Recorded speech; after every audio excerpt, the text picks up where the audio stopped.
الحمد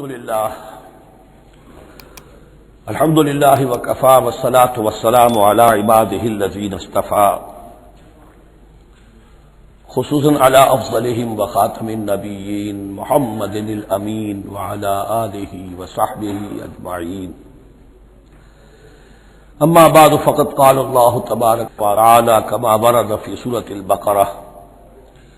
اعوذ باللہ من الشیطان الرجیم بسم اللہ الرحمن الرحیم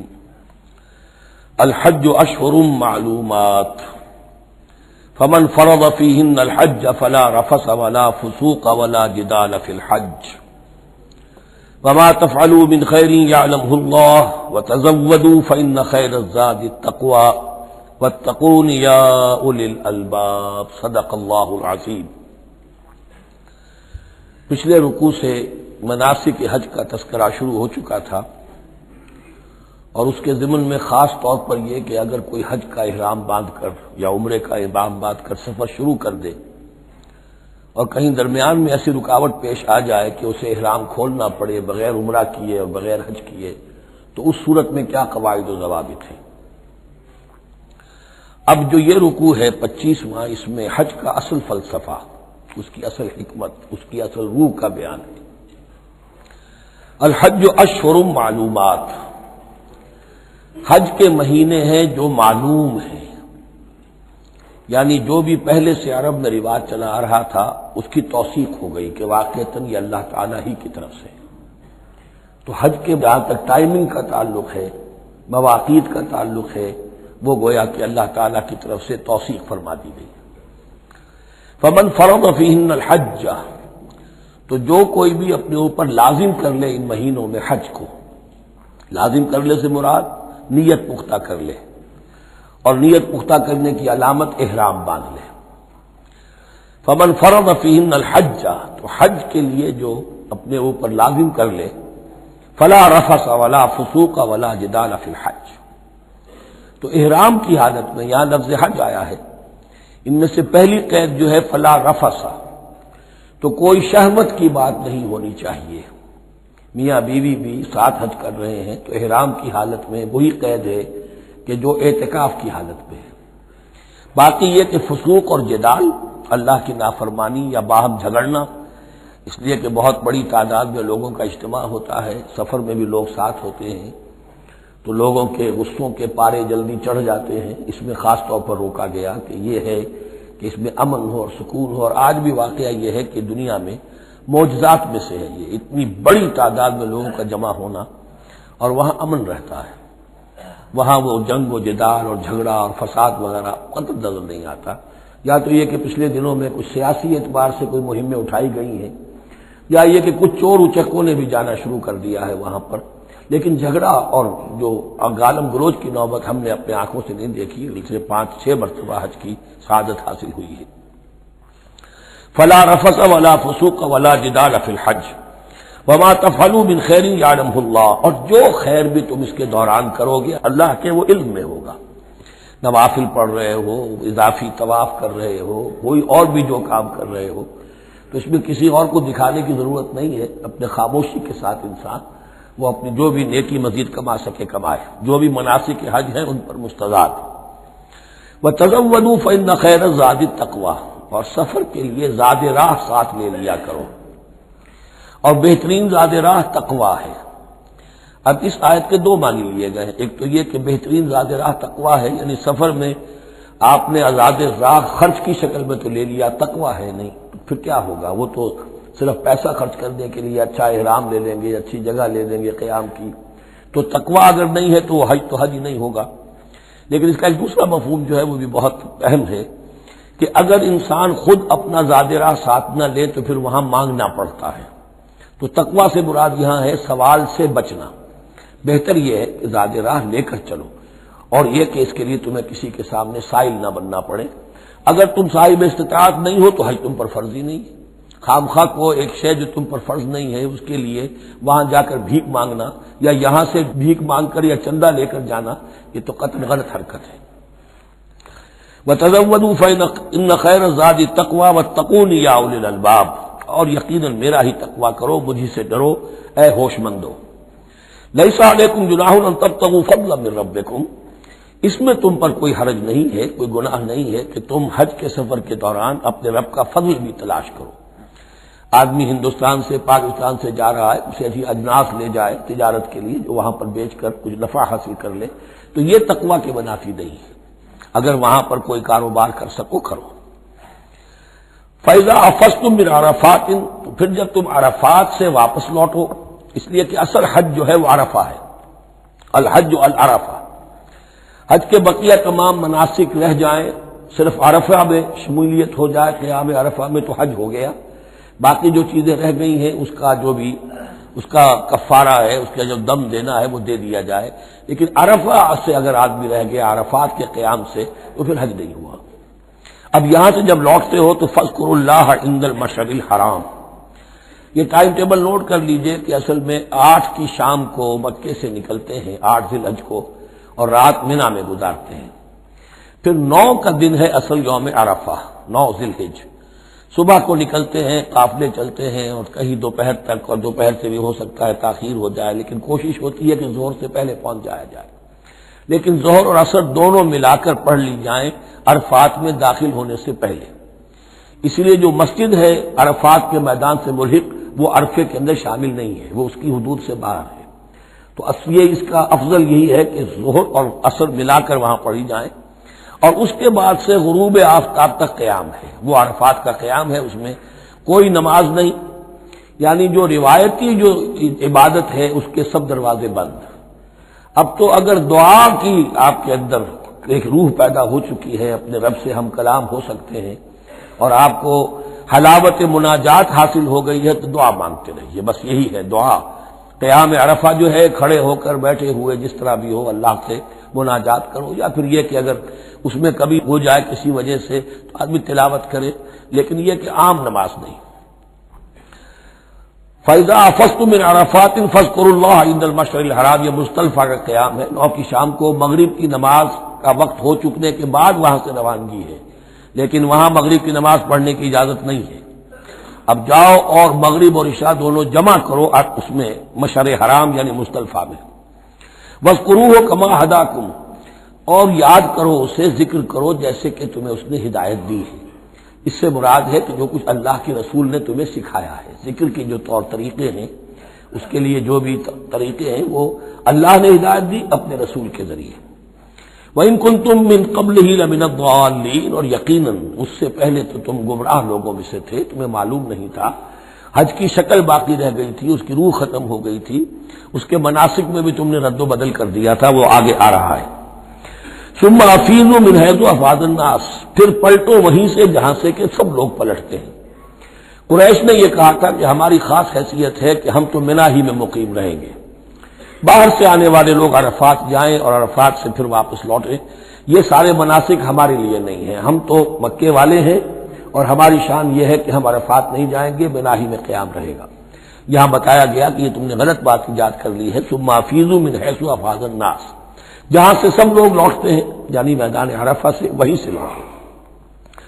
واستغفروا اللہ، اللہ سے استغفار کرتے رہو، ان اللہ غفور رحیم، یقینا اللہ بخشنے والا رحم فرمانے والا ہے۔ فَإِذَا قَضَيْتُم مَّنَاسِكَكُمْ، اور جب تم اپنے یہ مناسک ادا کر لو، پورے کر لو، فاذکروا اللہ کذکرکم آباءکم، تو اب اللہ کا ذکر کرو جیسے کہ تم اپنے آباء و اجداد کا ذکر کرتے رہے ہو، جس شد و بد کے ساتھ۔ وہاں یہ ہو گیا تھا کہ پھر بنا میں جب یہ ٹھہرتے تھے تو اپنے آباء و اجداد کے قصیدے بیان کیے جا رہے ہیں، جیسے ہمارے ہاں ہوتا ہے، جو دیہاتی لوگ ہوتے ہیں، راجپوت لوگ ہوتے ہیں، ان کے میراثی ہوتے ہیں، اسی طرح وہاں شعراء ہوتے تھے قبائل کے، وہ ان قبیلوں کی مدح بیان کرتے تھے، ان کے بڑے بزرگوں کی، اسلاف کی جو ہے عظمت بیان کرتے تھے۔ اللہ کا ذکر ختم ہو چکا تھا، فرمایا جس شد و مد کے ساتھ تم اپنے آباء و اجداد کا ذکر کرتے رہے، اب اسی شد و مد کے ساتھ، بلکہ او اشد ذکرا، بلکہ اس سے بھی زیادہ شد و مد کے ساتھ اب اللہ کا ذکر کرو۔ فَمِنَ النَّاسِ مَن يَقُولُ رَبَّنَا آتِنَا فِي الدُّنْيَا وَمَا لَهُ فِي الْآخِرَةِ مِنْ خَلَاقٍ، لوگوں میں سے وہ بھی ہیں جو یہی کہتے رہتے ہیں رب ہمیں دے دے دنیا ہی میں، ایسے لوگوں کے لیے آخرت میں کوئی حصہ نہیں ہے، یعنی وہاں پہنچ کر بھی ساری دعائیں ان کی دنیاوی چیزوں کے لیے ہیں، مال کے لیے، اولاد کے لیے، ترقی کے لیے، اور دنیا کی جو بھی چیزیں ہیں، اپنی کوئی مشکلات ہیں ان کے رفع کرنے کے لیے، کیونکہ ان کے دلوں میں دنیا بسی ہوئی ہے۔ اشربوا فی قلوبہم الدنیا،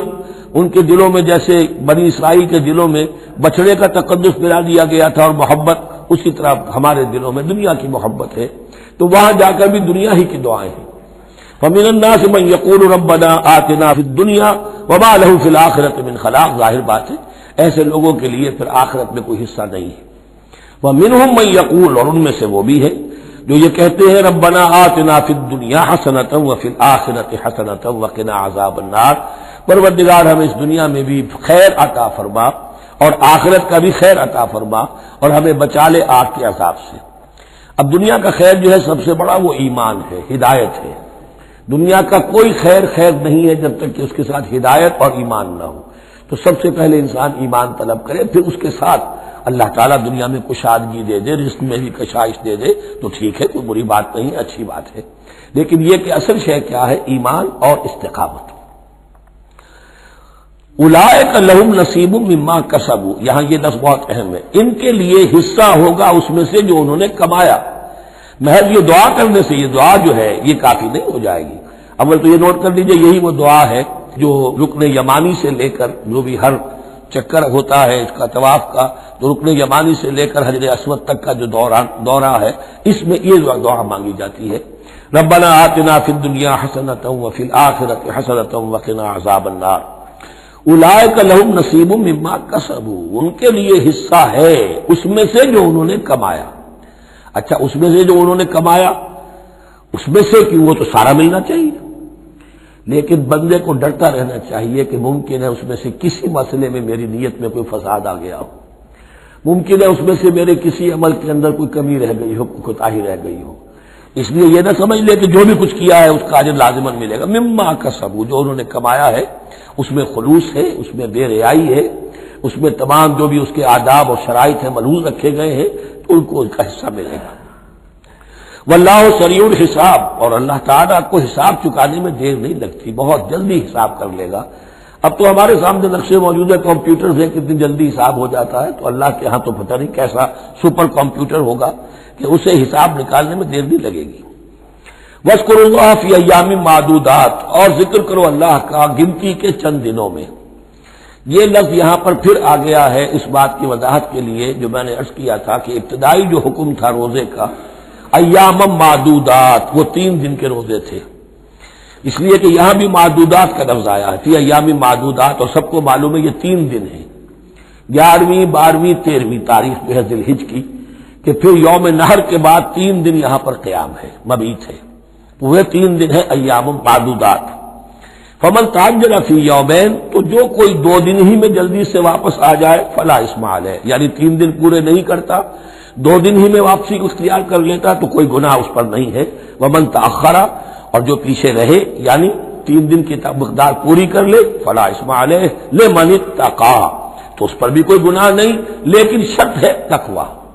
جو 2 دن میں چلا گیا تقوی تھا تو بھی اللہ تعالیٰ کے ہاں اس کا اجر محفوظ ہے، جو 3 دن رہا تقوی ہے، تیسرے دن اس نے کچھ اور ہی حرکتیں نہ شروع کر دی ہوں، جی اکتایا ہوا ہے اور طبیعت کے اندر جو ہے وہ ٹھہراؤ نہیں ہے، تو وہ تیسرا دن اس کے لیے کچھ خاص مفید نہیں ثابت ہوگا، لیکن یہ کہ اصل شے جو ہے اللہ کے ہاں جو چیز کے شرط لازم ہے قبولیت کے لیے وہ تقوی ہے۔ لمن اتقى واتقوا الله واعلموا انکم الیہ تحشرون، اور اللہ کا تقوی اختیار کرو اور یہ مستحضر رکھو اپنے ذہن میں کہ تمہیں اسی کی جانب جمع کر دیا جائے گا، تم سب کے سب ہانک کر لے جاؤ گے اسی کی جناب میں۔ وَمِنَ النَّاسِ مَن يُعْجِبُكَ قَوْلُهُ فِي الْحَيَاةِ الدُّنْيَا، اب یہ منافقین میں سے ایک گروہ کا خاص ایک تذکرہ ہو رہا ہے۔ ایک منافق تو ہوتے تھے کہ جو عام ہیں، ان کی زبانوں پر بھی نفاق واضح طور پر ظاہر ہو جاتا تھا، اور ایک قسم کے منافق وہ ہوتے تھے بڑے چاپلوس، چرب زبان، کہ ان کی گفتگو دیکھیے تو وہ تو بڑے مخلص ہیں اور بڑے ہی فداکار ہیں اور بڑے ہی آپ کے ساتھ ان کا تعلق جو ہے وہ نیک نیتی پر مبنی ہے، ان کی زبانیں جو ہیں معلوم ہوتا ہے کہ اس میں تو سب گھی شکر گھلا ہوا ہے، لیکن یہ کہ ان کا کردار انتہائی خراب ہوتا ہے، اور پھر وہ جب واپس جاتے ہیں باتیں کرنے کے بعد یا باتیں بنانے کے بعد تو ان کا کردار جو ہے وہ فساد پر مبنی ہوتا ہے۔ وَمِنَ النَّاسِ مَن يُعْجِبُكَ قَوْلُهُ فِي الْحَيَاةِ الدُّنْيَا، اور لوگوں میں سے ایسے بھی ہیں جن کی باتیں تمہیں بڑی اچھی لگتی ہیں دنیا کی زندگی میں، وَيُشْهِدُ اللَّهَ عَلَى مَا فِي قَلْبِهِ، اور وہ اللہ کو بھی گواہ ٹھہراتا رہتا ہے، میں جو کچھ کہہ رہا ہوں اللہ جانتا ہے، میں خلوص سے کہہ رہا ہوں، میں بالکل اپنی نیک نیتی سے کہہ رہا ہوں، اللہ جانتا ہے۔ وَهُوَ أَلَدُّ الْخِصَامِ، حالانکہ فی الواقع وہ دشمن ہے بہت سخت، الد بہت شدید، اور خصام خصم دشمن کے لیے آتا ہے۔ وَإِذَا تَوَلَّى، جب وہ پیٹھ موڑ کے جاتا ہے، سعى فی الارض، اب وہ زمین میں جو بھاگ دوڑ کرتا ہے، لیفسد فیہا، اس میں فساد مچائے، وَيُهْلِكَ الْحَرْثَ وَالنَّسْلَ، اور ہلاک کرے، کہیں کسی کی کھیتی جلا دی، کہیں کسی کا کوئی جانور جو ہے وہ ختم کر دیا، مار دیا۔ وَاللَّهُ لَا يُحِبُّ الْفَسَادَ، اللہ تعالیٰ کو فساد بالکل پسند نہیں ہے۔ وَإِذَا قِيلَ لَهُ اتَّقِ اللَّهَ، جب ایسے شخص سے کہا جاتا ہے کہ تم اللہ کا خوف کرو، اللہ سے ڈرو، تم باتیں ایسی کرتے ہو، عمل تمہارا یہ ہو رہا ہے، سوچو تو صحیح۔ اخذت العزت بالاسم، تو اس کو اپنی عزت نفس، جھوٹی عزت نفس گناہ پر اور جما دیتی ہے۔ ایک شخص وہ ہوتا ہے جس سے خطا ہو گئی، غلطی ہو گئی، اس نے اپنی خطا تسلیم کر لی تو اصلاح کر لے گا۔ ایک وہ ہے کہ جو کیسے مان لوں میری غلطی ہے، اس کی جھوٹی انا جو ہے اور جو اس کی جھوٹی عزت نفس ہے وہ اسے اور گناہ کے اوپر چپکا دیتی ہے۔ اخذت العزت بالاسم، اس کو اور اس پر جامد کر دیتی ہے۔ فحسبہ جہنم، تو اس کے لیے تو اب کافی ہے جہنم ہی، وَلَبِئْسَ الْمِہَادُ، اور یقیناً وہ بہت برا ٹھکانہ ہے۔ روایات میں آتا ہے کہ یہ شخص خاص تھا اخنس ابن شریق، اس کا یہ کردار ہے، لیکن یہ کہ یہ تو یوں سمجھیے کہ شان نزول کے اعتبار سے یہ بات ٹھیک ہے، اور یہ کہ تعویل خاص میں اس کو بھی سامنے رکھیں گے، لیکن یہ بھی وہی ہے، کردار ہے، یہ کردار ہر جگہ آپ کو ملے گا۔ اصل میں کردار کو پہچاننا چاہیے اور اس کے حوالے سے اللہ تعالیٰ سے ہدایت طلب کرنی چاہیے کہ اس کردار سے اللہ تعالیٰ ہمیں اپنی حفظ ایمان میں رکھے۔ وَمِنَ النَّاسِ مَن يَشْرِي نَفْسَهُ ابْتِغَاءَ مَرْضَاتِ اللَّهِ، قرآن کا یہ عام اسلوب ہے کہ تقابل ضرور کرتا ہے، فوری تقابل، تو اس میں لوگوں میں سے وہ بھی ہیں جو اپنے آپ کو بیچ دیتے ہیں اللہ کی رضا جوئی کے لیے، اپنا تن من دھن، ان صلاتی و نسکی و محیای و مماتی للہ رب العالمین۔ ومن الناس من یشری نفسہ ابتغاء مرضات اللہ واللہ رؤوف بالعباد، اور اللہ اپنے ایسے بندوں کے حق میں بہت شفیق ہے۔ ظاہر بات ہے جس نے یہ ارادہ کر لیا ہو، نیت کر لی ہو، کبھی ایسے شخص سے بھی کوئی کوتاہی ہو سکتی ہے، حالات ہو سکتے ہیں عارضی سے، کبھی جذبات میں آ کر کوئی غلط قدم اٹھ گیا، اللہ پہ معاف فرمائے گا، بڑی شفقت کے ساتھ معاف فرمائے گا۔ طے کر لے انسان، ایک سیدھا راستہ یہی بن جائے، ان صلاتی و نسکی و محیای و مماتی للہ رب العالمین، تو پھر یہ ہے کہ کوئی تیز دوڑے گا، کوئی آہستہ چل سکے گا، مختلف صلاحیتوں کے لوگ ہوتے ہیں، اس میں فرق و تفاوت رہے گا، لیکن جس نے یہ عزم کر لیا ہے اللہ تعالیٰ ان کے حق میں بہت شفیق ہے۔ یا ایھا الذین آمنوا ادخلوا فی السلم کافہ، اے اہل ایمان اسلام میں داخل ہو پورے کے پورے۔ یہ گویا کہ وہ بات اب کہی جا رہی ہے کہ جس کا ریورس یا کانورس ہم بنی اسرائیل کے ساتھ جو خطاب تھا اس میں پڑھ چکے ہیں۔ افتؤمنون ببعض الکتاب وتکفرون ببعض، کیا تم ہماری کتاب، ہمارے دین، ہماری شریعت کے ایک حصے کو مانتے ہو اور ایک کو رد کر دیتے ہو؟ فما جزاء من يفعل ذلك منكم الا خزي في الحياة الدنيا ويوم القيامة يردون الى اشد العذاب،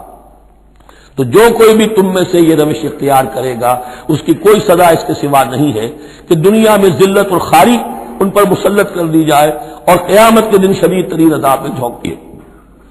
اس کو اب مثبت پیرائے میں مسلمانوں سے کہا جا رہا ہے یا ایھا الذین آمنوا ادخلوا فی السلم کافہ،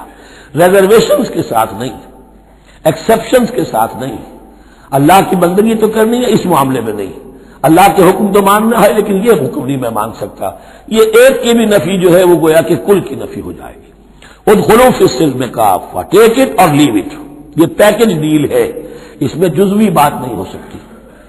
ولا تتبعوا خطوات الشیطان، اور دیکھو شیطان کے قدموں کی پیروی نہ کرو، اس کے نشانات راہ جو ہیں، اس کے نشانات قدم جو ہیں ان کی پیروی نہ کرو۔ انہ لکم عدو مبین، وہ تو یقیناً تمہارا بڑا کھلا دشمن ہے۔ فإن زللتم من بعد ما جاءتكم البینات، پھر اگر تم پھسل گئے اس کے بعد بھی کہ تمہارے پاس یہ واضح تعلیمات آ چکی ہیں، فاعلموا ان اللہ عزیز الحکیم، تو جان لو کہ اللہ تعالیٰ پھر زبردست ہے۔ اس میں دھمکی کا پہلو آ گیا کہ پھر اللہ کی جو ہے پکڑ سخت ہوگی، حکیم بھی ہے، اس کی پکڑ میں بھی حکمت ہے۔ اگر یہ پکڑ نہ ہو تو ظاہر بات ہے کہ پورا نظام جو ہے دین کا وہ پھر بالکل ایک بے منطقی، اگر اللہ کی طرف سے کسی گناہ پر پکڑ ہی نہیں ہے تو پھر یہ آزمائش کیا ہوئی؟ پھر جزا و سزا کا کیا سوال؟ پھر جنت اور دوزخ کا کیا معاملہ؟ هل ينظرون الا ان ياتيهم الله في ظلل من الغمام والملائكة وقضي الامر۔ ایک جو نفس انسان کو پٹی پڑھاتا ہے وہ تو یہ ہے کہ دین کا یہ حصہ تو آرام سے کرتے رہو، جو میٹھا وہ حق اور جو کڑوا ہے وہ تھو۔ دوسری پٹی یہ پڑھاتا ہے کہ ابھی ذرا یہ ٹھیک ہے کہ اللہ کا حکم ہے، یہ بھی حکم ہے،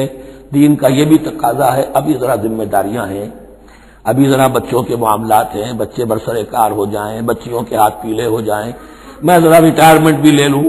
تو پھر یہ مکان بنا لوں، پھر میں اپنے آپ کو دین کے لیے پھر خالص کر لوں گا، دین کے لیے پھر میں وہی کام کروں گا۔ یہ سب سے بڑا دھوکہ ہے، وہ وقت کبھی نہیں آتا۔ اسی لیے فرمائے کس شے کا انتظار کر رہے ہیں؟ هل ينظرون الا ان ياتيهم الله في ظلل من الغمام، کہ اللہ تعالیٰ آ جائے بادلوں کے سائبانوں میں، والملائکۃ اور فرشتے آ جائیں، وقضی الامر اور پھر فیصلے چکا دیا جائے گا۔ کیا معلوم کب وہ گھڑی آ جائے، یہ مہلت امت کو اچانک ختم ہو سکتی ہے۔ پوری دنیا کی قیامت بھی جب آئے گی اچانک آئے گی، اور ہر شخص کی ذاتی قیامت تو اس کے سر کے اوپر تلوار کی طرح لٹکی ہوئی ہے کہ من مات فقط قامت قیامت، جو مر گیا اس کی قیامت تو آ گئی۔ کیا تمہارے پاس گارنٹی ہے یہ سارے کام کرو گے تب تک زندہ رہو گے اور پھر بھی تمہارے جسم میں کوئی توانائی، کوئی رمق باقی رہ جائے گی کہ دین کا کوئی کام کر سکو؟ تو جان لو تم کس چیز کا انتظار کر رہے ہو سکتا ہے اچانک اللہ کی طرف سے مہلت ختم ہو جائے، اسٹاپ رائٹنگ، 3 گھنٹے ہو گئے، بس اب جو لکھ لیا، اب آگے تمہارے پاس مہلت نہیں ہے۔ وَإِلَى اللَّهِ تُرْجَعُ الْأُمُورُ، اور یقیناً تمام معاملات اللہ ہی کی طرف لوٹا دیے جائیں گے۔ سل بنی اسرائیل کم آتیناہم من آیۃ بینہ، اے مسلمانوں پوچھ لو بنی اسرائیل سے ہم نے انہیں کتنی روشن نشانیاں دی، یعنی دیکھو تم بھی کہیں انہی کے راستے پر نہ چلنا، جیسا کہ حضور نے فرمایا تھا لَتَتَّبِعُنَّ سُنَنَ مَن قَبْلِكُمْ، تم لازماً پیروی کرو گے اور چلو گے انہی کے نقوش پا پر۔ سل بنی اسرائیل کم آتیناہم من آیۃ بینہ وَمَن یُبَدِّلْ نِعْمَتَ اللَّهِ مِن بَعْدِ مَا جَاءَتْهُ فَإِنَّ اللَّهَ شَدِیدُ الْعِقَابِ، لیکن جو شخص اللہ کی اس نعمت جو اس کے پاس آ گئی ہے اس میں تبدیلی کرتا ہے، اس میں تحریف کرتا ہے، یا اس میں تحریف کرتا ہے یا اپنے آپ کو بدل لیتا ہے، من بعد ما جاءت ہو، اس کے بعد کہ وہ نعمت اس کے پاس آ گئی، فإن اللہ شدید العقاب، تو یہ جان لو اللہ پھر سزا دینے میں بھی سخت ہے۔ اس کی مثال وہی رکھیے کہ 2 مرتبہ فرمایا یا بنی اسرائیل اذکروا نعمتی التی انعمت علیکم وانی فضلتکم علی العالمین، لیکن انہی سے کہا گیا ضربت علیہم الذلۃ والمسکنۃ وباؤوا بغضب من اللہ، اور یہ مضمون بھی دوبارہ پھر آ جائے گا سورہ آل عمران میں۔ زین للذین کفروا الحیات الدنیا، ان کافروں کے لیے دنیا کی زندگی جو ہے بڑی مزین کر دی گئی ہے، ان کے نگاہوں میں کھب گئی ہے، یہاں کی چمک دمک ہے، شان و شوکت ہے، لمبی لمبی کاریں ہوں چمکیلی نئے ماڈل کی، بڑی اونچی اونچی بلڈنگیں ہوں، حویلیاں ہوں، اعلیٰ کوٹھیاں ہوں، اب یہ ساری چیزیں کس کو اچھی نہیں لگتی، لیکن یہ کہ کفار کے دلوں میں ان کی محبت اتنی پل جاتی ہے کہ پھر کوئی اچھی بات ان کے کوئی زندگی میں نہیں رہتی، نہ کوئی اچھی بات اثر کرتی ہے۔ اہل ایمان کو بھی اگر ایمان کے ساتھ یہ نعمتیں ملیں، قل من حرم زینۃ اللہ التی اخرج لعبادہ والطیبات من الرزق، کو اچھا کھانا، اچھا پینا، اچھا پہننا کو حرام نہیں ہے، کو اللہ نے کس کو لوگوں کے لیے ممنوع نہیں کیا، لیکن دین کے تقاضے ادا کر کے، اللہ کا حق ادا کر کے اور حلال سے کما کر، تب کوئی حرج نہیں۔ زین للذین کفروا الحیات الدنیا، کافروں کے لیے دنیا کی زندگی کو مزین کر دیا گیا ہے۔ وہ حدیث میں ذہن میں لے آئیے، دنیا سجن المومن و جنت الکافر، یہ دنیا جو ہے مومن کے لیے ایک قید خانہ اور کافر کے لیے باغ ہے۔ وَيَسْخَرُونَ مِنَ الَّذِينَ آمَنُوا، اور وہ مذاق اڑاتے ہیں اہل ایمان کا، دیکھو ان فینیٹکس کو، ان پاگلوں کو، ان بے وقوفوں کو۔ وَيَسْخَرُونَ مِنَ الَّذِينَ آمَنُوا وَالَّذِينَ اتَّقَوْا وَالَّذِينَ اتَّقَوْا فَوْقَهُمْ يَوْمَ الْقِيَامَةِ، اور جن لوگوں نے تقویٰ کی روش اختیار کی تھی قیامت کے دن اب وہ ان کے اوپر ہوں گے، اور بلکہ ہمیں سورہ مطففین میں تو آگے چل کر پتہ چلے گا پھر اہل ایمان ان کا مذاق اڑائیں گے۔ واللہ یرزق من یشاء بغیر حساب، اور اللہ تعالیٰ رزق عطا فرمائے گا جس کو چاہے گا بغیر حساب، یہ جنت کی طرف اشارہ ہے۔ اب یہ جو آیت آ رہی ہے پھر ایک طویل آیت ہے، جسے میں نے عرض کیا تھا بڑے بڑے حسین اور خوشنما حکمت کے اور علم کے اور معرفت کے پھول جو ہیں وہ اس بنتی میں بن دیے گئے ہیں۔ 2 کلڑیاں یعنی شریعت، عبادات اور معاملات، 2 لڑیاں انفاق اور جہاد قتال، جہاد بالمال، جہاد بالنفس، اور ان میں یہ پھول آ جاتے ہیں عظیم۔ اس کو میں نے عنوان دیا ہے آیت الاختلاف، آیت الآیات، آیت البر، اور یہ آیت الاختلاف۔ اختلاف کیوں ہوتا رہا ہے؟ اور یہ بہت اہم ہے، اس لیے کہ جو وحدت ادیان کا فلسفہ دنیا میں کچھ لوگوں کی طرف سے پیش ہوتا ہے، اس کا ایک حصہ صحیح ہے اور ایک حصہ غلط ہے۔ صحیح کون سا ہے، غلط کون سا ہے، وہ اس آیت سے معلوم ہوگا۔ کان الناس امۃ واحدۃ، اس میں کوئی شک نہیں، پہلے تو انسان سب کے سب ایک امت تھے، حضرت آدم کی نسل، حضرت آدم نبی ہیں تو امت تو ایک ہی تھی،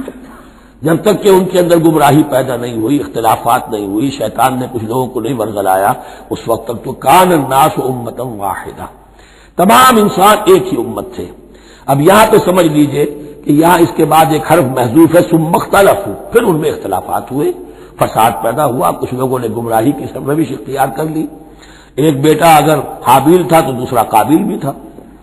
فبعث اللہ النبیین مبشرین ومنذرین، تو اب اللہ نے نبیوں کو بھیجنا شروع کیا جو بشارت دیتے تھے نیکوکاروں کو اور جو خبردار کرتے تھے غلط کاروں کو۔ وانزل معهم الکتاب بالحق لیحکم بین الناس فیما اختلفوا فیہ، اور اللہ نے ان کے ساتھ کتاب نازل فرمائی اپنی، تاکہ وہ حق کے ساتھ نازل فرمائی، تاکہ وہ فیصلہ کر دے لوگوں کے مابین ان امور میں جن میں انہوں نے اختلاف کیا تھا۔ وَمَا اخْتَلَفَ فِيهِ إِلَّا الَّذِينَ أُوتُوهُ مِن بَعْدِ مَا جَاءَتْهُمُ الْبَيِّنَاتُ بَغْيًا بَيْنَهُمْ، اور پھر جو اختلاف کیا ان میں سے تو نہیں کیا اختلاف کرنے والوں نے مگر جن کو کہ وہ کتاب دی جا چکی تھی، ہدایت دی جا چکی تھی، من بعد ما جاءتهم البینات، اور اس کا سبب کیا تھا؟ بغیا بینہم، یہ لفظ میں نے پہلے بھی نوٹ کروایا تھا، بغیا بینہم، دی ارج ٹو ڈومینیٹ، سدم سدھا، سارا فساد دنیا میں جو ہوتا ہے دی ارج ٹو ڈومینیٹ، آدمی جو ہے میں اس کی بات کیوں مانوں، یہ کیوں نہ میری مانے، یہ ہے کہ جس میں جو بھی سربراہی اور بالادستی حاصل کرنے کی جو ایک انسان کے اندر ایک ہے امنگ ہے، یہ امنگ رکھی گئی ہے انسان میں، جہاں انسان کے اندر اچھے میلانات رکھے گئے، برے بھی رکھے گئے، نفس بھی تو انسان ہی میں ہے، اس لیے کہ انہی کی درمیان حق و باطل کی کشمکش چلتی ہے انسان کے باطن میں، حق و باطل کی ایک کشاکش انسان کے باطن میں چلتی ہے، ایک خارج میں چلتی ہے۔ تو فرمایا پھر ہم نے اپنے رسول بھیجنے شروع کیے، فبعث اللہ النبیین مبشرین ومنذرین وانزل معهم الکتاب بالحق لیحکم بین الناس فیما اختلفوا فیہ وما اختلف فیہ الا الذین اوتوہ من بعد ما جاءتهم البینات بغیا بینہم فہدی اللہ الذین آمنوا لما اختلفوا فیہ من الحق باذنہ، تب اس کے بعد اللہ تعالی نے ہدایت دی ان لوگوں کو جو ایمان لائے ان چیزوں کے بارے میں جس میں کہ وہ اختلاف کر چکے تھے حق سے، اپنے حکم سے اللہ نے ان کو ایمان کی طرف ہدایت فرما دی۔ واللہ یہدی من یشاء الی صراط مستقیم، اور اللہ ہدایت دیتا ہے جس کو چاہتا ہے سیدھے راہ کی طرف۔ لیکن اس کا دوسرا ترجمہ یہ بھی ہوگا اللہ ہدایت دیتا ہے اس کو جو چاہتا ہے، من یشاء، من یشاء میں اللہ کی مشیت بھی ہے اور جو ہدایت کا طالب ہوتا ہے، واللہ یہدی من یشاء، جو چاہتا ہے اس ہدایت کا طالب ہوگا، یہ اللہ کے ذمے ہے، اللہ نے اسے اپنے اوپر ایک ذمہ داری سمجھا ہے کہ اس کو یقیناً ہدایت دے گا۔ والذین جاہدوا فینا لنہدینہم سبلنا، جو ہمارے راستے میں کوششیں کریں گے، حق کی طرف بڑھنا چاہیں گے، ہم لازماً ان کو راستہ دکھائیں گے، اپنے راستوں کی طرف ان کی رہنمائی کریں گے، یہ اللہ نے اپنے ذمہ لیا۔ ام حسبتم، اب بڑی سخت آیت آ رہی ہے، یہ بھی بڑی لرزا دینے والی آیت ہے۔ اب دیکھیے صحابہ کرام میں سے ایک بڑی تعداد تھی کہ جو مکے کی سختیاں جھیل کر آئے تھے، مہاجرین، ان کے لیے تو اب جو بھی مراحل آئندہ آنے والے تھے وہ کوئی ایسے ثقیل نہیں تھے، ایسے مشکل نہیں تھے، وہ سختیاں تو وہاں نہیں انہوں نے جھیلنی تھی کہ جو کہ مکے میں مہاجرین نے جھیلی تھی۔ اب ان سے ہے خاص طور پر روئے سخن، اگرچہ خطاب عام ہے اور یہ قرآن مجید میں عام طور پر آپ کو ملے گا کہ الفاظ عام ہیں، لیکن آپ اگر دیکھیں گے تو روئے سخن کسی خاص طبقے کی طرف ہے، تو یہاں در حقیقت ان کو بتایا جا رہا ہے۔ ام حسبتم ان تدخلوا الجنہ، کیا تم نے یہ سمجھا تھا کہ جنت میں داخل ہو جاؤ گے؟ ولما یاتکم مثل الذین خلوا من قبلکم، حالانکہ ابھی تک تو تمہارے اوپر وہ حالات و واقعات تو وارد ہی نہیں ہوئے جو ان پر ہوئے تھے جو تم سے پہلے تھے۔ مستہم الباساء، انہیں آ لیا، پہنچی ان کو سختی بھوک کی، والضراء، اور تکالیف، وزلزلوا، اور وہ ہلا مارے گئے، حتی یقول الرسول والذین آمنوا معہ متی نصر اللہ، یہاں تک کہ پکار اٹھا وقت کا رسول اور جو ان کے ساتھ اہل ایمان تھے، کب آئے گی اللہ کی مدد، الا ان نصر اللہ قریب، اب انہیں یہ خوشخبری دی گئی کہ آگاہ ہو جاؤ اللہ کی مدد قریب ہے۔ یعنی اللہ آزماتا ہے، یہ وہی بات ہے جو اس سے پہلے آ چکی ہے 19ویں رکوع میں بالکل شروع میں، وَلَنَبْلُوَنَّكُمْ بِشَيْءٍ مِّنَ الْخَوْفِ وَالْجُوعِ وَنَقْصٍ مِّنَ الْأَمْوَالِ وَالْأَنفُسِ وَالثَّمَرَاتِ، ہم لازماً آزمائیں گے۔ یہ کوئی پھولوں بھرا راستہ نہیں ہے، پھولوں کی سیج نہیں ہے، حق کا راستہ ہے، یہ کانٹوں بھرا بستر ہے، کانٹوں بھرا راستہ ہے، اس کے لیے ذہناً تیار ہو جاؤ۔ در رہے منزل لیلا کہ خطر ہاست بسے، شرط اول قدمی نس کے مریدوں باشی، دیکھ سمجھ کر آؤ۔ ام حسبتم ان تدخلوا الجنة ولما يأتكم مثل الذين خلوا من قبلكم مستهم البأساء والضراء وزلزلوا حتى يقول الرسول والذين آمنوا معه متى نصر الله ألا إن نصر الله قريب۔ یہ آیت پھر مسلمانوں کو، صحابہ کرام کو سورہ صف میں یہ خوشخبری سنائی گئی جبکہ غزوہ احزاب واقع ہو چکا تھا اور شدید ترین امتحان سے محمد الرسول اللہ اور ان کے صحابہ گزر چکے تھے کامیابی کے ساتھ، تب انہیں خوشخبری دی گئی ہے۔ سورہ صف اس وقت نازل ہوئی ہے،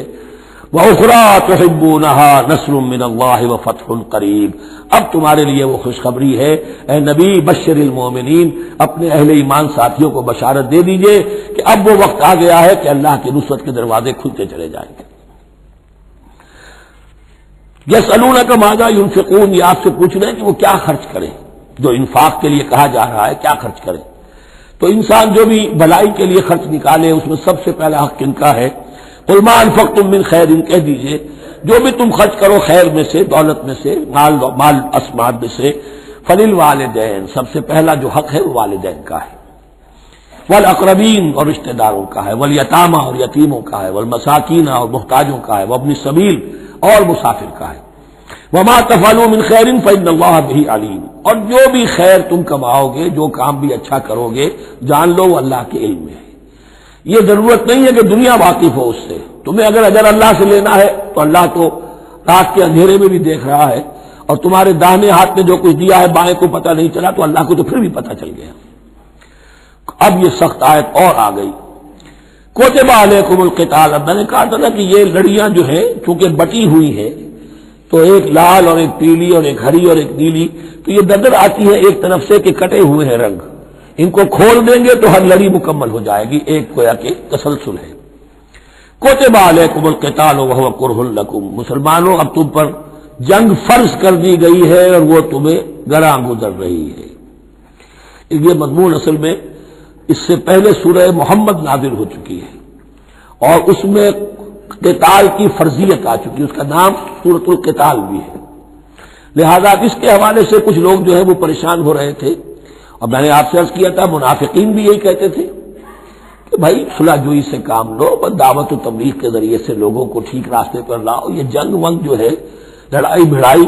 اس میں تو بہت خرابی ہے، یہ کوئی اچھا کام تو نہیں ہے۔ اب یہاں یہ ہے کہ فرض کیا جا رہا ہے اللہ کی راہ میں جنگ کرنا، تو اس حوالے سے کہا جا رہا ہے، تو اس میں جہاں منافقین کہتے تھے جن مسلمانوں کا ایمان قدر کمزور تھا وہ منافق تو نہیں تھے، لیکن یہ کہ ایمان اتنا پختہ نہیں تھا، ابھی تازہ تازہ ایمان لائے تھے، مدینے کے اندر ابھی وہ ایمان لائے ہیں، ان کی تربیت کے مراحل ابھی گزرے ہی نہیں، تو ان میں سے بھی بعض لوگوں کے دلوں میں اب انقباض پیدا ہو رہا تھا۔ کتب علیکم القتال وہو کرہ لکم، تم پر، اب دیکھیے کتبہ کا لفظ آ گیا ہے، کتب علیکم الصیام، کتب علیکم القصاص فی القتلى، کتب علیکم اذا حضر احدکم الموت ان ترک خیرا الوصیہ، وصیت کا حکم آیا کتبہ، روزے کا حکم آیا کتبہ، اسی طریقے سے فرضیت قتال ہے۔ کتب علیکم القتال وہو کرہ لکم، وہ تمہیں بری لگ رہی ہے، وعسیٰ ان تکرہوا شیئا، اور ہو سکتا ہے کہ تم کسی شے کو ناپسند کرو، وہو خیر لکم، حالانکہ اسی میں تمہارے لیے خیر ہو،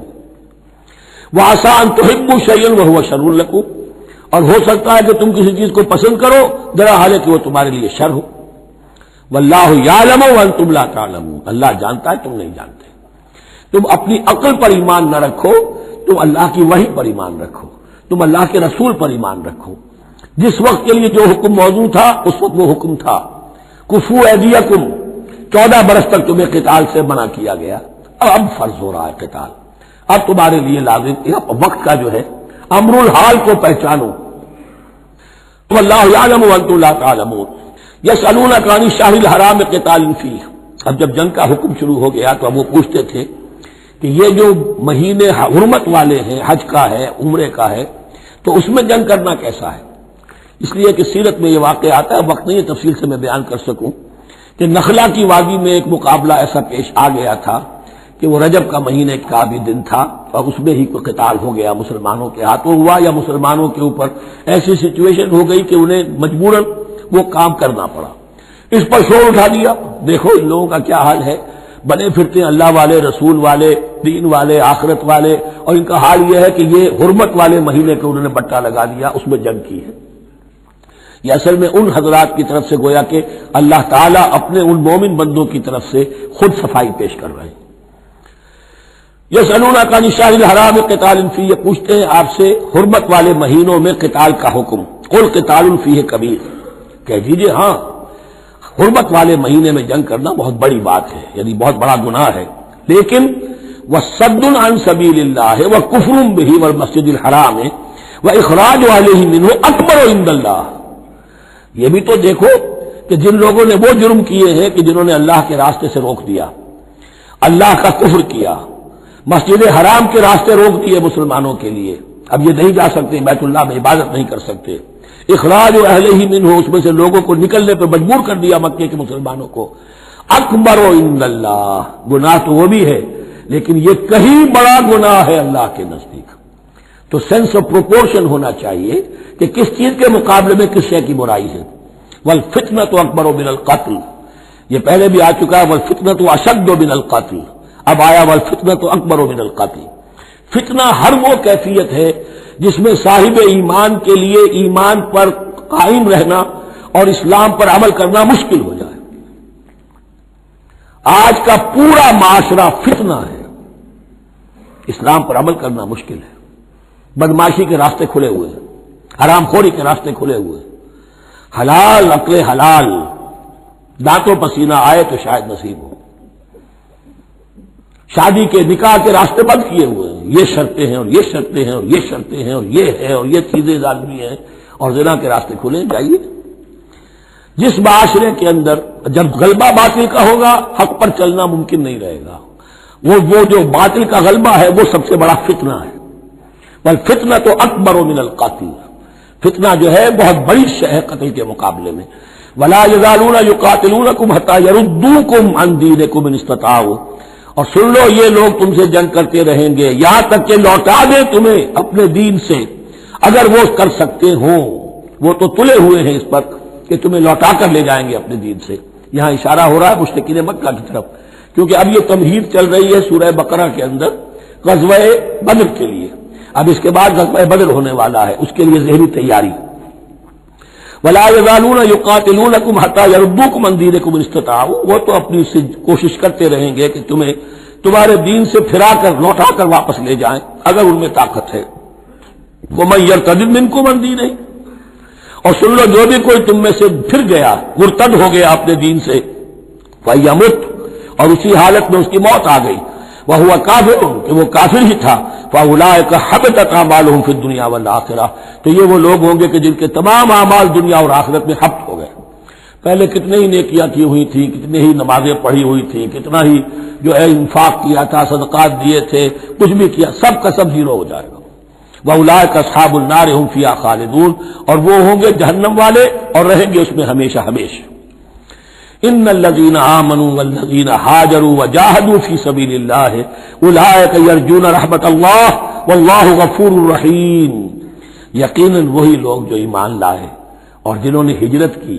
اور جہاد کیا اللہ کی راہ میں، یہ وہ لوگ ہیں جو اللہ کی رحمت کے امیدوار ہیں. بڑا لطیف طنز ہے ان پر. جا رہے ہیں حرام کے راستے پر، اللہ رحمت فرمائے گا. اللہ رحمت نہیں فرماتا، اللہ کی رحمت کا مستحق بننا پڑتا ہے. اللہ کی رحمت کا مستحق وہی ہے. ان الذین آمنوا والذین ہاجروا وجاہدوا فی سبیل اللہ اولئک یرجون رحمت اللہ. وہ امیدوار ہیں اللہ کی رحمت کے، وہ امید کرے تو ان کی امید بجا ہے۔ واللہ غفور الرحیم، اور یقیناً اللہ تعالیٰ غفور الرحیم ہے۔ یسألونک عن الخمر والمیسر، اب دیکھیے یہاں سے شریعت کا جو بلو پرنٹ اب تیار ہونا شروع ہوا، کچھ احکام پہلے آ چکے اور کچھ احکام اب آ رہے ہیں، تو بیچ بیچ میں یہ لڑیاں جو ہیں کٹی ہوئی ہیں۔ یہ آپ سے پوچھ رہے ہیں نبی صلی اللہ علیہ وسلم شراب اور جوئے کے بارے میں، قل فیہما اسم کبیر، اے نبی ان سے کہہ دیجئے کہ ان دونوں کے اندر بہت بڑے گناہ کی پہلو ہے،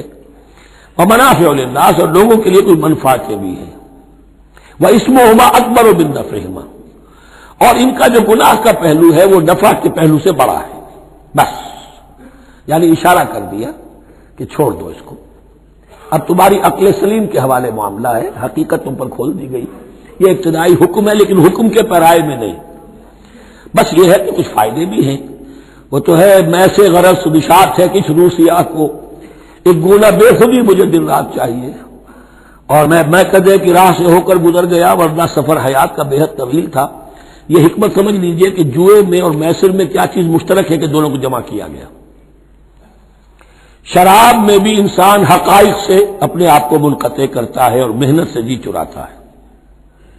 doesn't want to see the facts، مواجہہ کرنے کو تیار نہیں، فیس کرنے کو تیار نہیں ہے bitter facts آف لائف کو، تو میں ایک گونا بے خودی مجھے دن رات چاہیے۔ اور جوا بھی محنت کی نفی ہے، چانس، داؤ لگاؤ، ایک ہے محنت سے ایک آدمی کما رہا ہے، مشقت کر رہا ہے، کھوکھا ہے یا کوئی چھابڑی لے کے جا رہا ہے یا کچھ اور کام ریڑھی چلا رہا ہے، وہ اپنی کوئی کمائی کر رہا ہے، اور ایک داؤ لگاؤ، داؤ سے کمانا، چانس پر کمانا، یہ بھی محنت کی نفی ہے۔ تو یہ دونوں کے اندر اصل میں علت ایک ہی ہے۔ یسألونک عن الخمر والمیسر قل فیہما اسم کبیر ومنافع للناس واسمہما اکبر من نفعہما ویسألونک ماذا ينفقون قل العفو،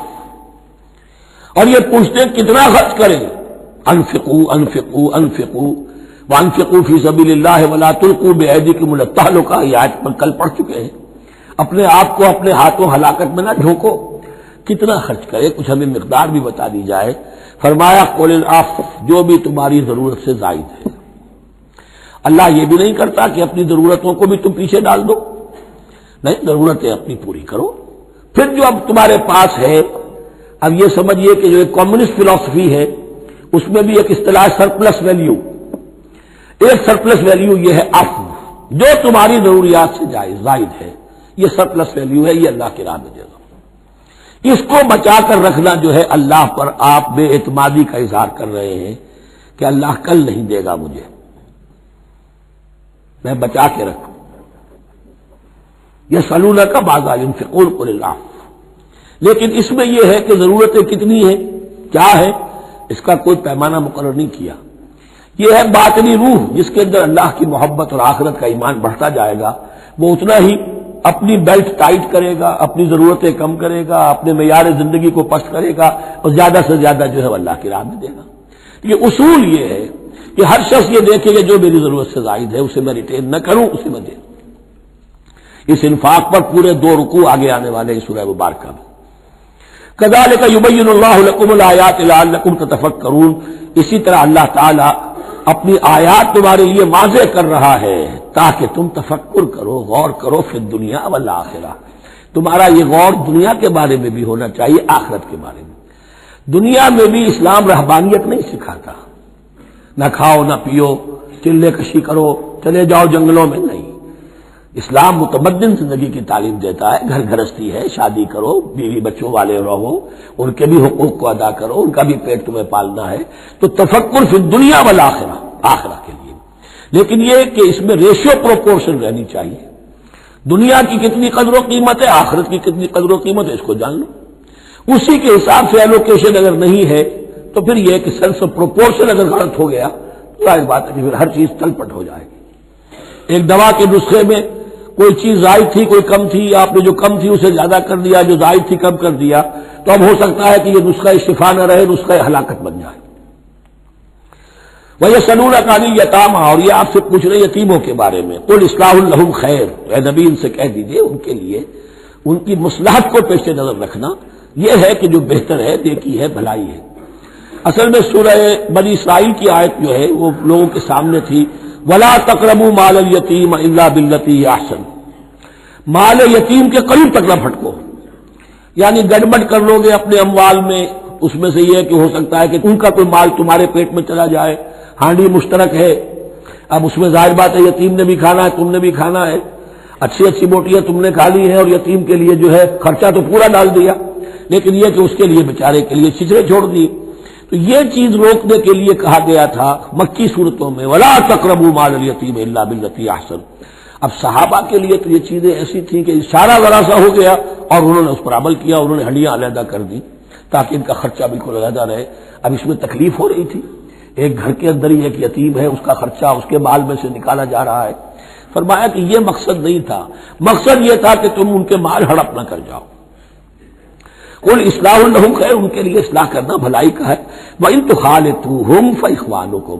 اگر تم اپنے ساتھ ان کو ملائے رکھو تو وہ تمہارے بھائی ہیں۔ وَاللَّهُ يَعْلَمُ الْمُفْسِدَ مِنَ الْمُصْلِحِ، اللہ جانتا ہے مفسد کو بھی مصلح کو بھی، وہ جانتا ہے کہ یہ آدمی گڑبڑ کر رہا ہے، یہ ہنڈیاں علیحدہ کر کے بھی گڑبڑ کر سکتا ہے، اور یہ وہ شخص ہے جو ہنڈیاں مشترک کر کے بھی حق پر رہ سکتا ہے۔ وَلَوْ شَاءَ اللَّهُ لَعَنَتَكُمْ، اگر اللہ چاہتا تو تمہیں سختی میں ڈالے ہی رکھتا، تم پر مشقت جو ہے یہ کیے رکھتا۔ ان اللہ عزیز الحکیم، یقیناً اللہ زبردست ہے، حکمت والا ہے۔ ایک طرف وہ سختی بھی کرتا ہے، زبردست ہے، لیکن وہ اس کے ہر حکم کے اندر حکمت بھی ہے، اور جہاں حکمت نرمی کی متقاضی ہوتی ہے وہاں وہ رعایت بھی دیتا ہے۔ وَلَا تَنكِحُوا الْمُشْرِكَاتِ حَتَّىٰ يُؤْمِنَّ، اور مشرک عورتوں سے نکاح نہ کرو جب تک کہ وہ ایمان نہ لے آئیں۔ وَلَأَمَةٌ مُؤْمِنَةٌ خَيْرٌ مِّن مُشْرِكَةٍ وَلَوْ أَعْجَبَتْكُمْ، ایک مومنہ خواہ وہ لونڈی ہو وہ بہتر ہے ایک مشرکہ سے خواہ وہ آزاد عورت ہو۔ وَلَوْ أَعْجَبَتْكُمْ، اور مزید یہ کہ وہ تمہیں اچھی بھی لگتی ہو۔ وَلَا تُنكِحُوا الْمُشْرِكِينَ، اور نہ نکاح میں دو اپنی عورتوں کو، اپنی بیٹیوں کو مشرکوں کے، حتیٰ یؤمنوا، جب تک کہ وہ ایمان نہ لے آئیں۔ وَلَعَبْدٌ مُّؤْمِنٌ خَيْرٌ مِّن مُّشْرِكٍ وَلَوْ أَعْجَبَكُمْ، مسلمان اگر غلام ہے تو وہ بھی بہتر سمجھو مشرک سے جو آزاد ہے اور وہ تمہیں پسند بھی ہے، مالدار بھی ہے یا اور بھی ہے، اس کے اندر دوسرے پہلو بھی ہیں۔ اولئک یدعون الی النار، دیکھو وہ جو ہے وہ پکار رہے ہیں، آگ کی طرف بلا رہے ہیں، تمہیں بھی لے جائیں گے، تمہاری اولاد کو بھی لے جائیں گے۔ واللہ یدعو الی الجنۃ والمغفرۃ باذنہ، اللہ تمہیں بلا رہا ہے جنت کی طرف اور مغفرت کی طرف اپنے حکم سے۔ وَيُبَيِّنُ آیاتہ للناس لعلہم یتذکرون، اور اللہ اپنی آیات واضح کر رہا ہے لوگوں کے لیے تاکہ وہ نصیحت اخذ کریں۔ وَيَسْأَلُونَكَ عَنِ الْمَحِيضِ، اور وہ عورتوں کے ایام ماہواری کے بارے میں آپ سے سوال کر رہے ہیں۔ قُلْ هُوَ أَذًى، کہہ دیجئے وہ ایک ناپاکی بھی ہے اور ایک تکلیف کا مسئلہ بھی ہے۔ فَاعْتَزِلُوا النِّسَاءَ فِي الْمَحِيضِ، تو حیض کی حالت میں اگر تمہاری بیویاں ہوں تو ان سے علیحدہ رہو، مقاربت نہ کرو۔ وَلَا تَقْرَبُوهُنَّ حَتَّىٰ يَطْهُرْنَ، اور ان سے مقاربت نہ کرو یہاں تک کہ وہ پاک ہو جائیں۔ فَإِذَا تَطَهَّرْنَ، اور جب وہ خوب پاک ہو جائیں، فَأْتُوهُنَّ مِنْ حَيْثُ أَمَرَكُمُ اللَّهُ، تو اب ان کی طرف جاؤ، جو بھی تمہیں تعلق قائم کرنا ہے کرو، جہاں سے کہ تمہارے رب نے تمہیں حکم دیا، اللہ نے حکم دیا ہے۔ یہ اللہ کا حکم کیا ہے؟ یہ ہے امر طبیعی، ہر انسان جانتا ہے، ہر حیوان کو معلوم ہے، وہ طبیعی شے ہے۔ لیکن یہ کہ اب عورتوں کے ساتھ بھی اگر انسان جو ہے وہ لواطت کا فعل شروع کر دے، قوم عمل لوط، تو ظاہر بات ہے کہ عمل قوم لوط تو وہ چیز جو ہے غلط ہے، وہ حرام ہے۔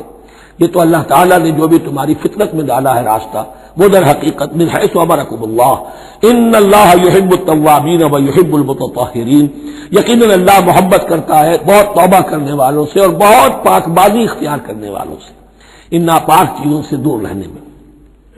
نساؤکم حرث لکم، تمہاری بیویاں تمہارے لیے کھیتیوں کے مانند ہیں، جیسے کھیت میں بوتے ہو فصل کاٹتے ہو، بیویوں کے ذریعے سے اللہ تعالیٰ تمہیں اولاد عطا کرتا ہے۔ فاتوا حرثکم انا شئتم، تو جو بھی کھیتی والی جگہ ہے ادھر تم جاؤ جدھر سے چاہو، یعنی اس میں یہ ہے کہ کوئی رکاوٹ نہیں ہے، وہ داہنی طرف سے بائیں طرف سے جدھر سے بھی ہو، لیکن ہو وہ فرض کے اندر، وہ وقت کے اندر معاملہ نہ ہو۔ فاتوا حرثکم انا شئتم وقدموا لانفسکم، اور اپنے آگے کے لیے سامان کرو، یعنی اپنی اولاد۔ انسان جو ہے بڑھاپے کے لیے اس کا ایسٹ بنتی ہے اس کی اولاد۔ آج تو دنیا اولاد سے بھاگتی ہے، لیکن ایک زمانے میں تو اولاد جو ہے وہ عصائے پیری شمار ہوتی تھی۔ وَقَدِّمُوا لِأَنفُسَكُمْ وَاتَّقُوا اللَّهَ وَاعْلَمُوا أَنَّكُمْ مُلَاقُوهُ، اور اللہ کا تقوی اختیار کرو۔ اب یہ آپ دیکھیں گے کہ جو حکم بھی شریعت کا آئے گا بار بار تکرار کے ساتھ جو ہے اس میں تو تقوی کا ذکر بار بار آئے گا، کہ ایک قانون ہے اس کی قانونیت ہے، ایک ہے تقوی۔ قانون کی لاکھ پیروی کی جا رہی ہے تقویٰ نہ ہو تو وہ قانون جو ہے وہ مذاق بن جائے گا، تماشا بن جائے گا. اس کے بعد مثالیں آئیں گی ابھی. واتقوا اللہ واعلموا انکم ملاقوہ، اور اللہ کا تقوی اختیار کرو اور جان لو تمہیں اس سے مل کر رہنا ہے، حاضر ہونا ہے اس کے جناب میں. وبشر المؤمنین، اور اے نبی اہل ایمان کو بشارت دے دیجئے. ولا تجعلوا اللہ عرضۃ لایمانکم، ایک اور حکم آ گیا، اللہ تعالیٰ کا نام جو ہے وہ تختہ مشق نہ بنا لو اپنی قسموں کے لیے. قسم کھا بیٹھا میں تو اللہ کی قسم کھا بیٹھا ہوں، اب یہ قسم کھا بیٹھا اس لیے میں یہ کام نہیں کر سکتا. چاہے وہ نیکی کا کام تھا، کسی وقت غصے میں آدمی آ کر قسم کھا بیٹھتا ہے. حضرت ابوبکر صدیق نے بھی قسم کھا لی تھی. مستح ان کا ایک ایسا تھا مسلمان غریب جس کی وہ مدد کیا کرتے تھے، لیکن مستح بھی جب حضرت عائشہ پر تہمت میں ملوث ہو گیا تو حضرت ابوبکر نے قسم کھا لی کہ یہ بدبخت جس کی میں سرپرستی کرتا رہا یہ بھی میری بیٹی پر تہمت لگانے میں شامل ہو گیا، اب میں اس کی کبھی مدد نہیں کروں گا. یہ سورہ نور میں آئے گا. ان سے کہا گیا نہیں ایسا نہ کرو، تم اپنے نیکی کے دروازے کو کیوں بند کرتے ہو؟ قسم کھا لی، قسم کو کھول دو، کفارہ دو. ولا تجعلوا اللہ عرضۃ لایمانکم ان تبروا وتتقوا، نیکی کا کام کرنے سے، تقوی کے کام سے رکنے کے لیے قسم کھا لینا. وتصلحوا بین الناس، اور اس سے کہ لوگوں کے مابین مصالحت کرو. اب آپ نے کسی دو بھائیوں کے درمیان جھگڑا تھا، مصالحت کی کوشش کی، آپ کی بات نہیں مانی گئی، اب اللہ کی قسم ہے صاحب اب میں آپ کے معاملے میں دخل نہیں دوں گا، اب میں تو قسم کھا بیٹھا. نہیں بھائی، اصلاح بین الناس جو ہے، اصلاح ذات البین، یہ کرتے رہو. اور ایسی قسم کھائی ہے اس کا کفارہ دو. واللہ سمیع علیم، اور اللہ تعالیٰ سننے والا اور جاننے والا ہے. لا یؤاخذکم اللہ باللغو فی ایمانکم، اللہ تعالیٰ مؤاخذہ نہیں کرے گا تم سے جو تم بغیر مقصد کے، بغیر عزم اور ارادے کے قسم کھا بیٹھتے ہو. یہ عربوں کا رواج ہے، واللہ باللہ کے بغیر ان کا کوئی جملہ شروع ہی نہیں ہوتا. تو یہ در حقیقت قسم کھانے کا ان کی اس وقت نیت نہیں ہوتی، بلکہ یہ ان کا ایک جس کو ہم کہتے ہیں تقیہ کلام ہے، ان کا ایک اسلوب ہے گفتگو کا، واللہ باللہ ہے. تو اس پر مواخذہ نہیں ہے. وَلَٰكِن يُؤَاخِذُكُم بِمَا كَسَبَتْ قُلُوبُكُم، ہاں جو تم نے ارادہ کر کے، تمہارے دلی ارادے کے ساتھ جو تم نے قسم کھائی ہے، پھر اس پر مواخذہ ہوگا. اس سے توڑو گے، اس کا ایک کفارہ ہے، وہ بعد میں آئے گا. وہ کفارہ جو ہے وہ پھر سورہ مائدہ کے اندر آ جائے گا. میں نے عرض کیا تھا کہ یہ اصل میں سورہ بقرہ میں بلو پرنٹ آ رہا ہے شریعت اسلامی کا، اور اس کے جو اصل چیزیں ہیں وہ پوری تکمیلی احکام وہ پھر آخر میں آئیں گے. کچھ سورہ نساء ہے، کچھ سورہ مائدہ. واللہ غفور حلیم، اللہ غفور ہے، بخشنے والا ہے اور حلیم ہے، فوراً نہیں پکڑتا، فوراً سزا نہیں دیتا، مہلت دیتا ہے کہ اصلاح کر لو. للذین یؤلون من نسائہم تربص اربعۃ اشہر، اب یہ بھی ایک قسم کھا لی جاتی تھی کہ کسی وقت کسی مرد نے، کسی شوہر نے قسم کھا لی اب میں اپنی بیوی کے قریب نہیں جاؤں گا، ناراض ہو گئے، غصہ آ گیا، میں تمہارے سے کوئی تعلق نہیں رکھوں گا. یہ ایلا کہلاتا تھا. حضور نے بھی ایلا فرمایا تھا اپنی ازواج مطہرات سے جب انہوں نے کچھ زیادہ نفقے کا مطالبہ کیا تھا کہ اب عام مسلمانوں کے ہاں بھی خوشحالی آ گئی ہے تو اب ہمارے اوپر یہ سختی کیوں ہے، ہمارا بھی جو نفقات ہیں، ہمارا جو خرچ ہے، وظائف ہیں، بڑھائے جائیں. اس پر حضور نے پھر ایلا کیا، اس کا ذکر ہے، وہ بعد میں آئے گا. لیکن وہاں عام طور پر لوگ قسم کھا کے بیٹھ جاتے تھے. اب قسم کھا لی ہے، پچھتا بھی رہے، کیا کرے، قسم کھا چکے، اب بیوی کے پاس کیسے جائے. اب وہ بیوی معلق ہے، نہ وہ شادی شداؤں میں ہے اور نہ وہ علیحدہ ہے، آزاد ہے. للذین یؤلون من نسائہم تربص اربعۃ اشہر، 4 مہینے کے لیے تو وہ انتظار کیا جا سکتا ہے. فإن فاؤوا، اس دوران میں اگر وہ لوٹے، اپنی قسم کو ختم کرے اور رجوع کر لے، تعلق کے زن و شوق قائم کرے، فإن اللہ غفور رحیم، تو اللہ تعالیٰ غفور اور رحیم ہے. وإن عزموا الطلاق، اور اگر وہ طلاق کا ارادہ کر چکے ہوں کہ واقعتاً اب ان سے سیپریشن ہی ہے، فإن اللہ سمیع علیم، تو اللہ تعالیٰ سننے والا، جاننے والا ہے. یعنی یہ کہ 4 مہینے سے زیادہ معلق نہ رکھو کسی کو، یا ادھر یا ادھر، یا فیصلہ کرو اور اسے فارغ کرو، اور یا پھر یہ کہ اپنی وہ قسم ختم کرو اور اس کا جو بھی کفارہ ہے وہ ادا کرو. اسی پر غالباً قیاس کیا تھا، بلکہ ساتھ ہی سیرت میں آتا ہے کہ حضرت عمر نے حضرت حفصہ سے پوچھ بھی لیا تھا. حالانکہ دیکھیے کہ باپ اور بیٹی کا معاملہ ہو رہا ہے اور باپ بیٹی سے سوال کر رہا ہے، دین کے معاملے میں حیا اور شرم کی بات نہیں ہوتی. ان اللہ لا یستحی ان یضرب مثلا ما بعوضۃ فما فوقها، تو یہ کہ جو لوگ جہاد پر جاتے تھے کچھ سال بھر گھر واپس نہیں آ رہا. اب ایک طرف تو ان پر مشقت ہے، وہ بیویوں سے دور ہیں، اہل و عیال سے دور ہیں، ادھر عورتیں جو ہیں وہ بغیر شوہروں کے وقت گزار رہی ہیں. تو پوچھا کہ کتنا عرصہ تم سمجھتی ہو کہ ایک عورت اپنی عصمت اور عفت کو سنبھال کر اپنے شوہر کا انتظار کر سکتی ہے. تو حضرت حفصہ نے کہا 4 ماہ. اور میں سمجھتا ہوں شاید انہوں نے اسی پر کہا ہو کہ یہ معلق رکھنے کا حکم بھی قرآن مجید میں جو ہے زیادہ سے زیادہ اس کی مہلت 4 مہینے ہے. والمطلقات یتربصن بانفسهن 3 قروء، اور جنہیں طلاق دے دی جائے ان پر لازم ہے کہ وہ اپنے جیوں کو روکے رکھیں 3 حیض تک. یہ عدت ہے، طلاق کے بعد 3 مہینے کی عدت ہے. اس عدت میں یا تو شوہر رجوع کر لے گا اگر 1 یا 2 طلاقیں ہیں، تیسری طلاق ہو گئی تو رجوع کا حق نہیں ہے، وہ بعد میں بات آ جائے گی. اور اسی میں چاہے تو اس کے بعد جب مدت ختم ہو جائے گی تو پھر اب شوہر کا حق ختم ہو جائے گا، اب وہ آزاد ہوگی، لیکن اس مدت کے اندر وہ دوسری شادی نہیں کر سکتی. والمطلقات یتربصن بانفسهن 3 قروء ولا يحل لهن ان يكتمن ما خلق الله في ارحامهن، اور ان کے لیے یہ حلال نہیں ہے، جائز نہیں ہے کہ وہ چھپا لیں جو کچھ کہ اللہ نے پیدا کر دیا ہو ان کے ارحام میں. اگر حمل ٹھہر گیا ہے اور بیوی کو ڈر ہے کہ اب یہ شوہر تو طلاق دے دے گا، وہ اپنا حمل چھپا رہی ہے تاکہ پتہ ہی نہ چلے اس کو، کیونکہ وہ چاہے گی کہ بچہ میرے پاس رہے، بچہ بچی جو بھی ہو. ظاہر بات ہے کہ بچہ اور بچی جو ہے وہ ماں کے لیے تو جگر گوشہ ہے، اس کے جسم کا ٹکڑا ہے، اس کے جسم کا لوتھڑا ہے، تو وہ چھپانے کی ٹینڈنسی ہوتی ہے کہ وہ جھگڑا ہی نہ اٹھے. ولا يحل لهن ان يكتمن، ان کے لیے جائز نہیں ہے کہ وہ چھپائیں ما خلق اللہ فی ارحامہن، جو کچھ کے پیدا کر دیا ہے اللہ نے ان کے رحموں میں. ان كن يؤمن بالله واليوم الاخر، اگر وہ فی الواقع ایمان رکھنے والی ہے اللہ پر اور یوم آخر پر. وبعولتهن احق بردهن في ذلك ان ارادوا اصلاحا، اور یہ جو عدت کی مدت ہے اس میں ان کے شوہروں کو حق حاصل ہے، زیادہ حقدار ہے کہ انہیں لوٹا لیں. اسے رجعت کہتے ہیں، رجوع کیا جا سکتا ہے عدت کے اندر لیکن تیسری طلاق کے بعد نہیں. پہلی طلاق، دوسری طلاق، اس کے بعد دونوں میں جو عدت ہوگی اس میں رجوع کر سکتا ہے شوہر، اس کا اختیار ہے. بیوی کو نہ کہنے کا اختیار نہیں ہے کہ اب تم طلاق دے چکے ہو، اب میں تمہاری بات ماننے کو تیار نہیں ہوں، اس کا اسے حق نہیں ہے. اسے پھر وہ مرد کا جو حق ہے وَبَعُولَتُهُنَّ أَحَقُّ بِرَدِّهِنَّ، وہ زیادہ حقدار ہے کہ انہیں لوٹا لے. فی ذالک، اس مدت کے اندر ان ارادوا اصلاحا، اگر وہ واقعتاً اصلاح ہی چاہتے ہیں. وَلَهُنَّ مِثْلُ الَّذِي عَلَيْهِنَّ بِالْمَعْرُوفِ، اور ان کے لیے حقوق ہیں جو کہ مناسبت سے ہیں ان کی ذمہ داریوں کے. وَلِلرِّجَالِ عَلَيْهِنَّ دَرَجَةٌ، اور مردوں کو ان پر ایک درجہ فوقیت کا، ایک درجہ فضیلت کا، ایک درجہ حقوق کا حاصل ہے. اللہ عزیز الحکیم، اور اللہ زبردست ہے اور حکمت والا ہے. یہ آیت اصل میں اس زمانے میں بہت مس انٹرپریٹ ہوئی ہے اور بعض مترجمین نے بھی ترجمہ غلط کیا ہے. یعنی اس کا یہ ترجمہ کردہ لہن مثل الذی علیہن، ان کے بھی حقوق مردوں پر ویسے ہی ہیں جیسے مردوں کے حقوق ہیں ان پر. تو یہ تو مساوات ہو گئی، اور مساوات جو اسلامی شریعت میں مرد اور عورت کے درمیان، شوہر اور بیوی کے درمیان نہیں ہے. مراد کیا ہے؟ لام اور اعلیٰ کا جو استعمال ہوتا ہے عربی میں، لام کسی کے حق کے لیے اور اعلیٰ کسی کی ذمہ داری کے لیے. لہن ان کے لیے حقوق ہیں،